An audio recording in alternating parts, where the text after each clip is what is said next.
in your election campaign. Talk me through what the plan is if you win. That is true. First of all, thanks for having me. The next election is going to be about the economy. Unfortunately, Greece has been underperforming over the past 4 years, and my agenda is really an agenda that's going to bring Greece back to a sustainable growth path. Growing at 1 to 2% is simply not enough for the Greek people. I'm aiming at a much higher growth rate.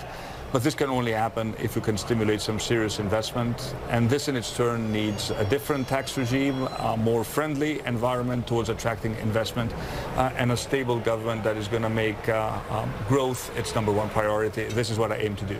Okay, so let's talk about taxes. You're talking about cutting corporate taxes quite dramatically, taxes for the middle class as well, because you argue that actually they've been dramatically squeezed by the Tsipras government. Talk me through what the plan is here. Well, if you, first of all, Julia, look at what has happened over the past years, this government has created larger surpluses than were actually requested.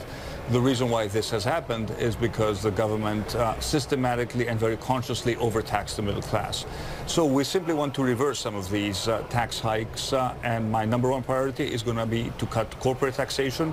Over 2 years, we want to bring it down from 29% to 20%, and we also want to cut real estate tax by 30% over the next 2 years. This is going to affect the middle class. Most Greeks own their own homes, and they currently feel incredibly squeezed as a result of the policy implemented by the current government. These are measured tax cuts. They have been very carefully budgeted. We can afford them. And I think there's a general consensus amongst economists that Greece needs to cut taxes to return to a growth path. His party, New Democracy, will certainly come under fire for this. He'll get accusations of the fact that he's cutting taxes to benefit his friends. I asked him if he's ready for that criticism, and his response. I'm doing it for the small, medium-sized companies that are currently struggling. Corporate taxes are relevant to everyone who's trying to set up a business in Greece. I'm doing it for the young entrepreneurs who are currently seeing for the first time some light at the end of the tunnel, but are still struggling under the current tax regime. And I'm also doing it for, the foreign investors who are interested in investing in Greece. They see the opportunities, but they're deterred by the high level of taxation. So when we talk about cutting corporate taxes, it essentially affects everyone.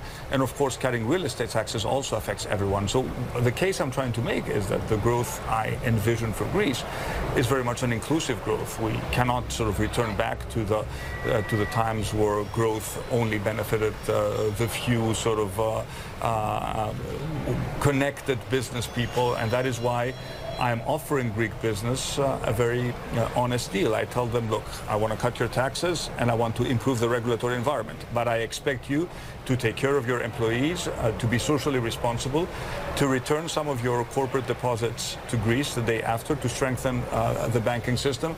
So this is, I think, a deal that makes sense for everyone. What about the banks? Because lending as well, the lifeblood to the real economy, whether it's individuals, whether it's the businesses or the startups that you're talking about. What's the plan here to tackle the banks, which again is another big issue for Greece? Well, we know that NPLs are way too high. It's a reality. The problem needs to be addressed. Some progress has been made by the current government, but I would argue too little and too late. So clearly we need instruments that would help the banks get rid of their NPLs and focus on what they should be doing, which is funding the real economy. And unfortunately, this is not happening to the extent that I would like. But I would also like to look at the entire balance sheet of the banks. I think there's room to improve the liquidity of the banks. There's room to return deposits to Greece. For example, we have 12 billion of corporate deposits sitting abroad today. I would encourage Greek business people to support our growth story by, first of all, returning corporate deposits to the Greek banks. A key challenge for any Greek leader is to maintain and build investor confidence. I asked Mitsotakis what his message is right now to investors. The message is that Greece could be a surprise success story over the next 2 to 3 years. The problem of Greece was always primarily political. If we sort out the politics, a lot of the difficult measures are already behind us.